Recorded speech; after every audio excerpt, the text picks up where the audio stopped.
Bonjour à tous, j'espère que vous allez bien. Moi c'est Virginie et dans la vidéo d'aujourd'hui, j'ai choisi de vous présenter une affaire qui, sans le confinement, n'aurait probablement pas été résolue aussi rapidement. J'ai trouvé intéressant de vous présenter cette affaire car en général, les femmes meurtrières se répartissent en trois catégories. Vous avez la mère meurtrière, vous avez la femme trahie et vous avez l'empoisonneuse.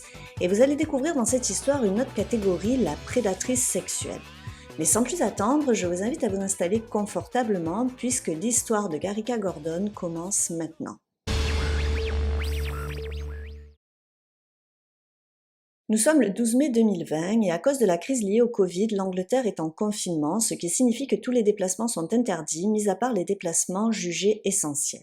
Ce jour-là, la police reçoit un appel d'un citoyen leur signalant la présence d'un véhicule dans la région de Colford. Il est 22h30 et la voiture est repérée sur une aire de stationnement. À l'intérieur de celle-ci se trouve un homme. Les policiers procèdent au contrôle du conducteur et lui demandent ce qu'il fait ici. Il va répondre qu'il attend une amie. Le conducteur est un certain monsieur Soratia. Puis les policiers perçoivent deux valises sur le bord de la route et ils perçoivent aussi une odeur de brûlé. Alors qu'ils se dirigent vers les deux valises, une femme s'interpose et tente de les empêcher absolument de toucher les deux valises. Les policiers vont lui demander de s'écarter des deux valises et l'un des policiers va ouvrir l'une des deux valises et il va s'apercevoir avec effroi qu'à l'intérieur de cette valise se trouve un corps démembré. La femme s'étant interposée est arrêtée et identifiée comme Garika Gordon. Le conducteur de la voiture est également arrêté. Les enquêteurs ont alors envoyé les morceaux de corps afin de tenter de les identifier. Parallèlement, de vastes recherches sont organisées dans le secteur afin de retrouver d'autres parties du corps ou trouver des indices. Après résultat des analyses, la victime sera identifiée comme étant Phoenix Nets, une jeune femme de 28 ans qui occupait une chambre dans le même foyer que Garika Gordon. Maintenant que l'identité de la victime a été dévoilée, reste à savoir ce qu'il s'est passé. Pourquoi a-t-elle fini en morceaux dans deux valises transportées par l'une de ses colocataires? Phoenix Nets est née en 2002 à Croydon et elle a grandi à Londres. Ses parents, Mark et Saskia, divorceront et ce sera alors la première grosse blessure que subira Phoenix. Malgré cette douloureuse séparation, Phoenix est une enfant aimée, souriante et pleine de vie. Elle est la petite fille d'un célèbre photographe de musique, Barry Wenzel, qui a capturé des stars telles que Jimi Hendrix ou les Beatles. C'était une fille passionnée de chevaux et lorsqu'elle était petite, elle faisait du théâtre. À l'adolescence, malheureusement, elle commence à fréquenter une petite frappe, un petit dealer avec lequel elle expérimente différentes drogues. D'abord la marijuana qu'elle fume quotidiennement, mais petit à petit, elle se tournera vers des drogues plus dures telles que l'acide, la cocaïne et la MDMA. Elle réussira tout de même à obtenir l'équivalent du bac et elle fréquentera ensuite l'université Canterbury Christ Church en 2009 et 2011, mais elle n'obtiendra pas son diplôme. Mal dans sa peau, à l'université, elle se confiera à plusieurs amis en leur dévoilant que dans le passé, elle a été victime de viol de la part d'un dealer. À cette période, Phoenix était très perturbée, elle souffrait de stress post-traumatique et elle avait également des troubles alimentaires. Elle sera décrite par ses amis comme une fille fragile, calme, gentille, mais surtout très vulnérable. C'était une amie gentille, souriante, qui faisait toujours preuve d'empathie envers les autres. Comme je vous l'ai dit, elle n'obtiendra pas son diplôme universitaire et après une histoire douloureuse, elle décidera de se rendre dans la ville de Birmingham, une ville qu'elle adore. Là, elle va louer une chambre dans une sorte de foyer, une colocation, mais d'un style un peu particulier. En effet, dans cette maison, il y avait essentiellement des personnes en marge de la société et qui traversaient une période difficile. Certains sortaient de prison, d'autres avaient des troubles psychiatriques, voire de simples problèmes médicaux. Dans cette ville, elle espérait s'en sortir, en finir avec les addictions et elle rêvait même de devenir ambulancière.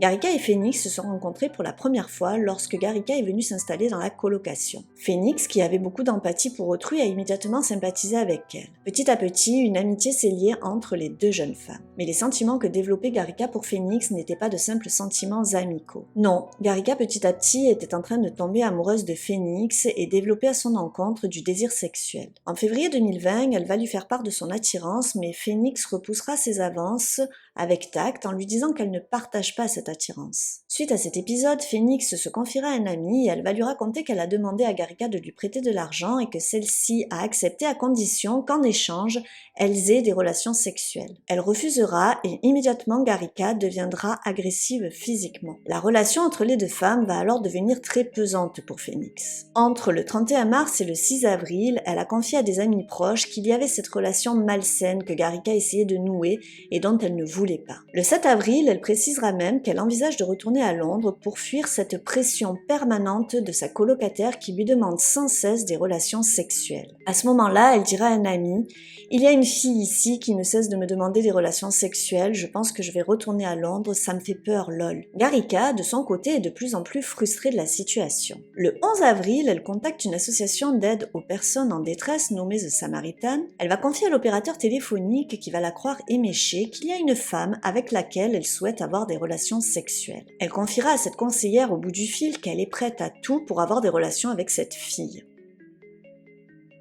Après son arrestation, Garika Gordon va être interrogée, mais elle gardera le silence, elle ne dira rien. C'est donc grâce au travail des enquêteurs que nous savons comment les choses se sont déroulées. Après que les autorités ont trouvé la dépouille de Phoenix, un examen médico-légal aura lieu dans sa chambre. Ils découvriront des taches de sang dans le salon, la cuisine et la douche. Le lit, le matelas, la moquette et la sous-couche avaient été enlevés pour faire disparaître des traces compromettantes. Je vais à présent vous raconter ce qu'il s'est passé selon les preuves retrouvées par la police. Tout commence le 16 avril 2020.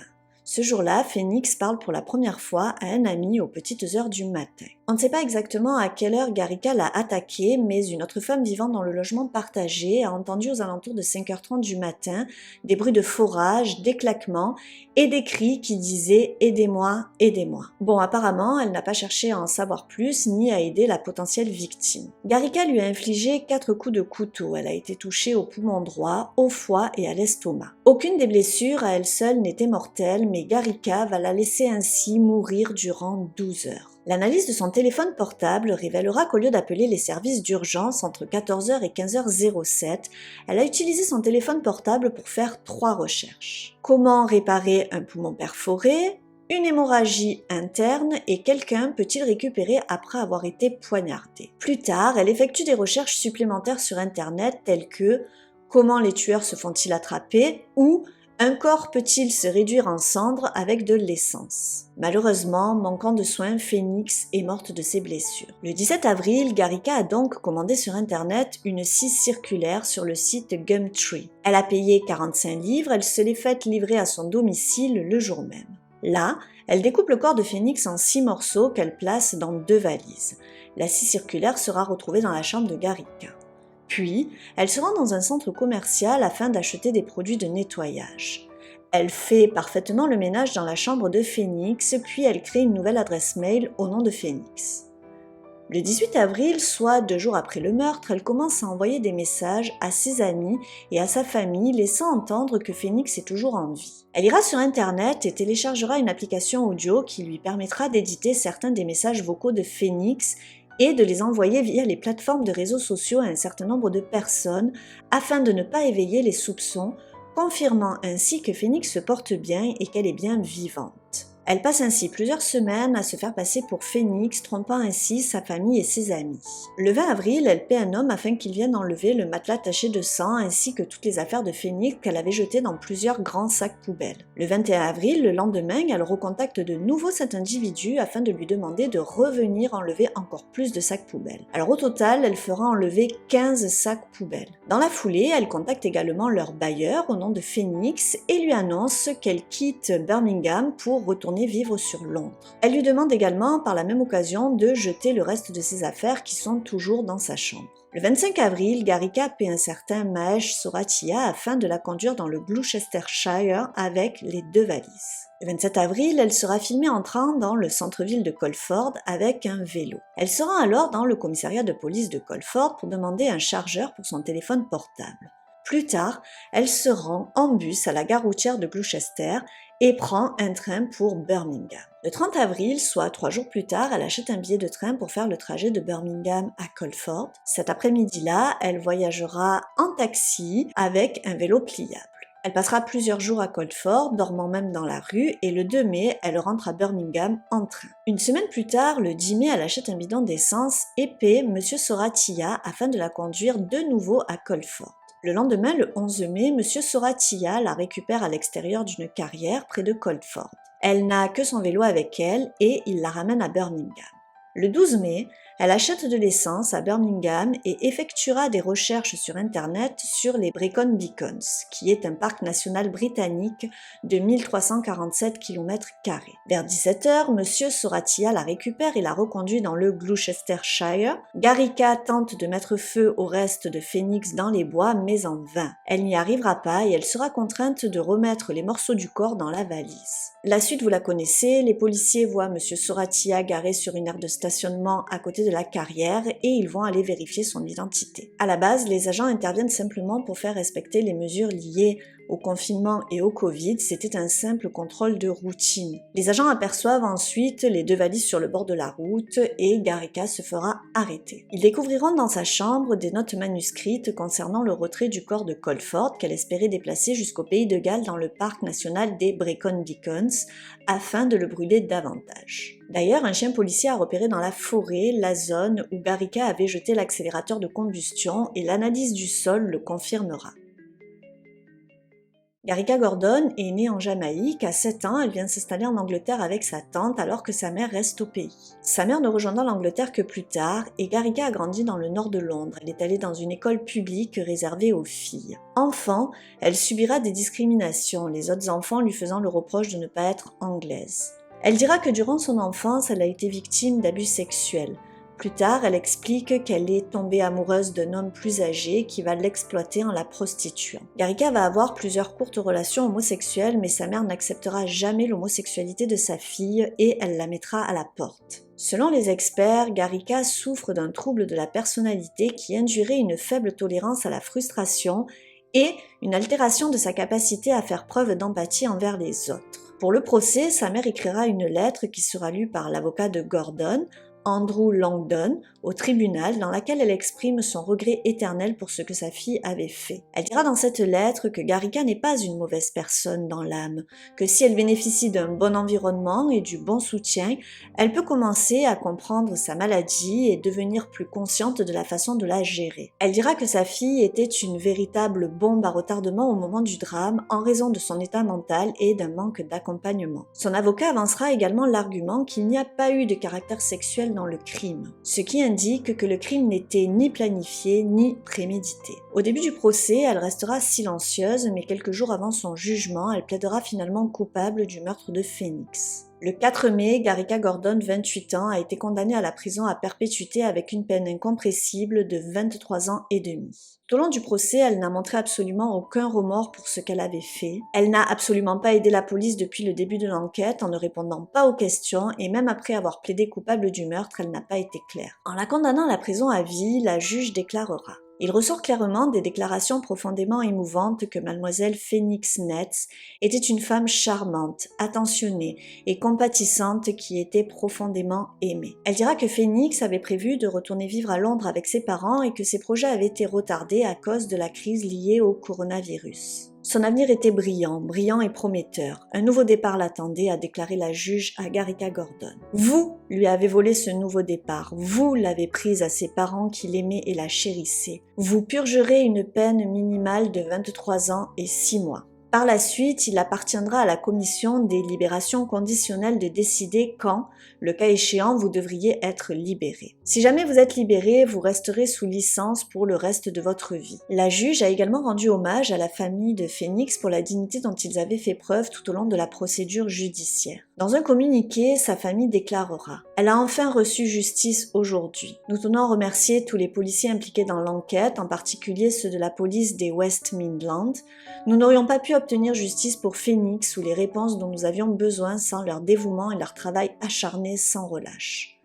Nous sommes reconnaissants à nos familles, amis, proches, voisins et amis de Phoenix pour leur amour, leur soutien et leur compréhension au cours de l'année dernière. Phoenix était totalement irréprochable, j'espère que cela est devenu clair pour tout le monde.